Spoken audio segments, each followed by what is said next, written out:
Covenants, Section 102. Minutes of the organization of the First High Council of the Church at Kirtland, Ohio, February 17, 1834.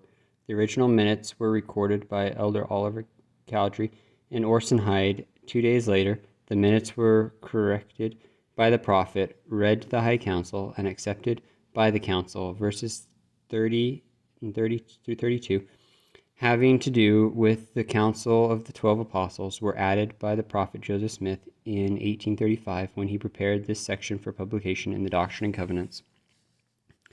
This day, a general council of 24 high priests assembled in the house of Joseph Smith Jr. by revelation and proceed to organize the High Council of the Church of Jesus of Christ, which was to consist of 12 high priests and 1 or 3 presidents, as the case might require. The High Council was appointed by revelation for the purpose of settling important difficulties which might arise in the church, which could not be settled by the church or the bishop's council, to the sanctification of the parties. Joseph Smith Jr., Sidney Rigdon, and Frederick G. Williams were acknowledged presidents by the voice of the council, and Joseph Smith Sr., John Smith, Joseph Coe, John Johnson, Martin Harris, John S. Carter, Jared Carter, Oliver Cowdery, Samuel H. Smith, Orson Hyde, Sylvester Smith, and Luke Johnson, high priests, were chosen to be a standing council for the church by the unanimous voice of the council. The above-named counselors were then asked whether they accepted their appointments, and whether they would act in that office according to the law of heaven, to which they all answered that they accepted their appointments, and would fill their offices according to the grace of God bestowed upon them. The number composing the council, who voted in the name and for the church in appointing the above-named counselors, were 43, as follows: 9 high priests, 17 elders, 4 priests, and 13 members, voted that the High Council cannot have power to act without 7 of the above-named counselors or their regularly appointed successors are present. These 7 shall have power to appoint other high priests whom they may consider worthy and capable to act in the place of absent counselors. Voted that whenever any vacancy should occur by the death, removal from office for transgression, or removal from the bonds of this church government of any one of the above-named counselors, it shall be filled by the nomination of the president or presidents, and sanctioned by the voice of a general council of high priests, convened for that purpose, to act in the name of the church. The president of the church, who is also the president of the council, is appointed by revelation and acknowledged in his administration by the voice of the church. And it is according to the dignity of his office that he should preside over the council of the church, and it is his privilege to be assisted by 2 other presidents appointed after the same manner that he himself was appointed, and in case of the absence of one or both of those who are appointed to assist him, he has power to preside over the council without an assistant, and in case he himself is absent, the other presidents have power to preside in his stead, both or either of them.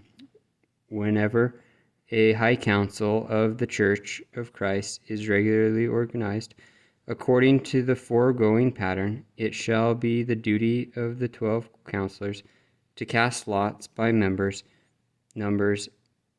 and thereby ascertain who of the 12 shall speak first, commencing with number 1, and so in succession to number 12.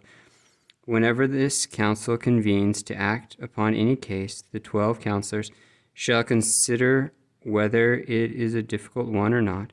If it is not, 2 only of the counselors shall speak upon it, according to the form above written, and if it is thought to be difficult, 4 shall be appointed, and if more difficult, 6. But in no case shall more than 6 be appointed to speak.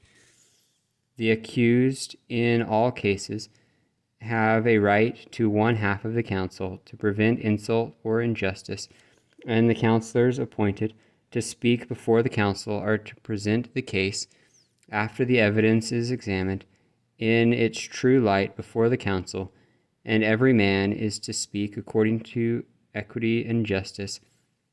Those counselors who draw even numbers, that is, 2, 4, 6, 8, 10, and 12, are the individuals who are to stand up in behalf of the accused and prevent insult and injustice. In all cases, the accuser and the accused shall have a privilege of speaking for themselves before the council after the evidences are heard, and the counselors who are appointed to speak on the case have finished their remarks. After the evidences are heard, the counselors, accusers, and accused have spoken.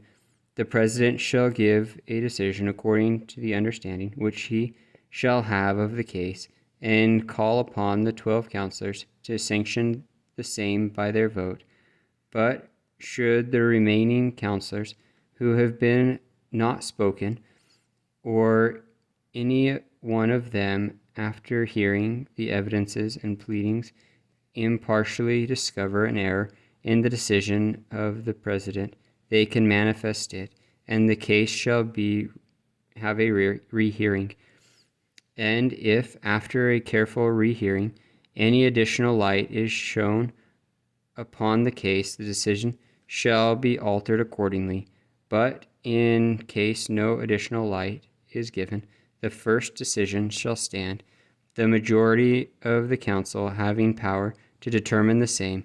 In case of difficulty respecting doctrine or principles, if there is not a sufficiency written to make the case clear in the minds of the council, the president may inquire and obtain the mind of the Lord by revelation. The high priests, when abroad, have power to call and organize a council after the manner of the foregoing, to settle difficulties when the parties or either of them shall request it. And the said council of high priests shall have power to appoint one of their own number to preside over such council for the time being. It shall be the duty of said council to transmit immediately a copy of their proceedings, with a full statement of the testimony accompanying their decision, to the high council of the seat of the first presidency of the church. Should the parties of either of them be dissatisfied with the decision of said council, they may appeal to the high council of the seat of the first presidency of the church and have a rehearing, which case shall there be conducted according to the former pattern, written as though no such decision had been made. This council of high priests abroad is only to be called on the most difficult cases of church matters, and no common or ordinary case is to be sufficient to call such council. The traveling or locating high priests abroad have power to say whether it is necessary to call such a council or not.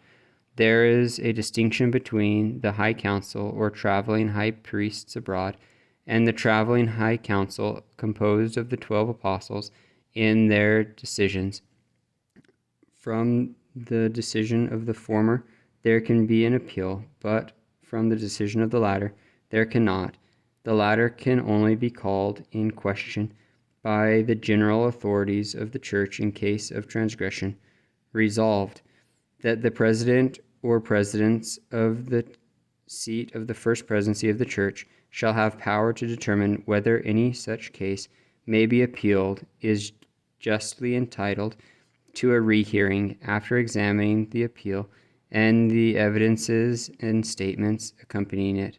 The 12 counselors then proceeded to cast lots or ballot to ascertain who should speak first, and the following was the result, namely 1. Oliver Cowdery, 2. Joseph Coe, 3. Samuel H. Smith, 4. Luke Johnson, 5. John S. Carter, 6. Sylvester Smith, 7. John Johnson, 8. Orson Hyde, 9.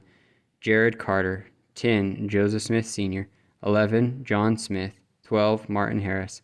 After prayer, the conference adjourned. Oliver Cowdery, Orson Hyde, clerks.